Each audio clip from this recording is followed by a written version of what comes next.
Hi guys, my name is Emily, and today I'm going to be reviewing The Humans by Matt Haig, which was published in 2013. The story starts when Professor Andrew Martin, a mathematician, discovers the answer to this very complex math problem.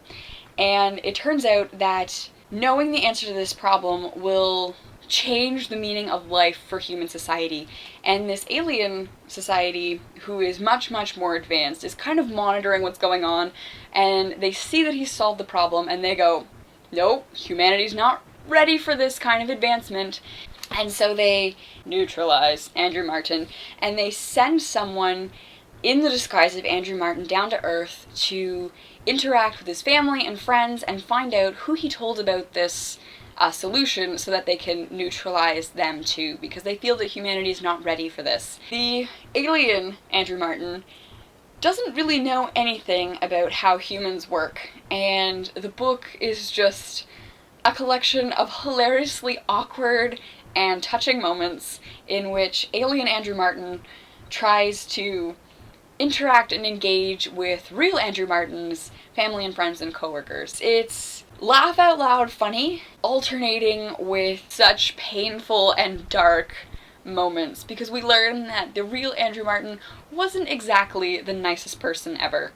Alien Andrew Martin is kind of dealing with some of the repercussions of real Andrew Martin's decisions as he interacts with his friends and family. I loved how distinctive a voice Haig created for alien Andrew Martin. It wasn't like robotic or anything, but it wasn't quite a natural kind of sounding voice. It's how I imagine someone who's just learned a language to speak a language, like very proper, you don't know any of the slang kind of thing or expressions. So it's very like formal, and I thought that it was hilarious to just hear some of the things that alien Andrew Martin said in his narration of the story.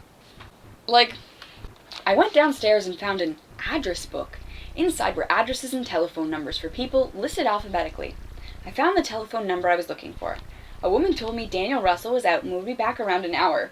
Meanwhile, I perused some more history books and learned things as I read between the lines. As well as religion, human history is full of depressing things, like colonization, disease, racism, sexism, homophobia, class snobbery, environmental destruction, slavery, totalitarianism, military dictatorships, invention of things which they have no idea how to handle, the atomic bomb, the internet, the semicolon, the victimization of clever people, the worshipping of idiotic people, boredom, despair, periodic collapses, and catastrophes within the psychic landscape. And through it all, there has always been some truly awful food. Just the things, like, he lists off that he learns about human society, I found absolutely hilarious. He's kind of like an all-knowing, advanced alien, and so to come down to Earth, where humanity is flawed, still, and violent, and they're not logical, is very interesting for him to see how passionate humanity is, and how emotionally driven humans can be, which can be problematic, but can also produce beautiful things like poetry.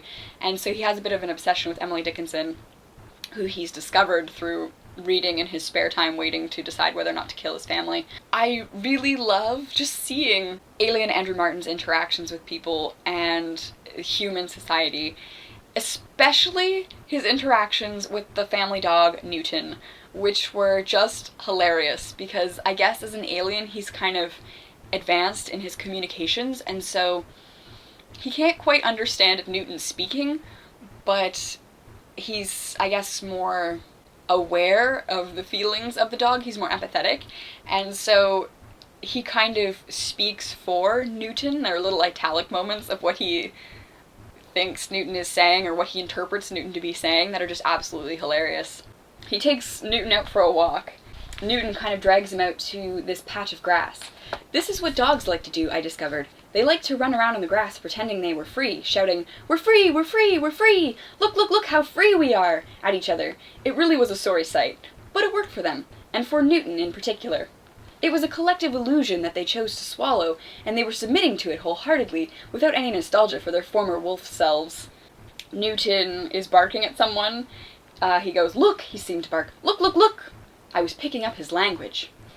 Eventually, there's a kind of a moment where he and Newton share peanut butter sandwiches.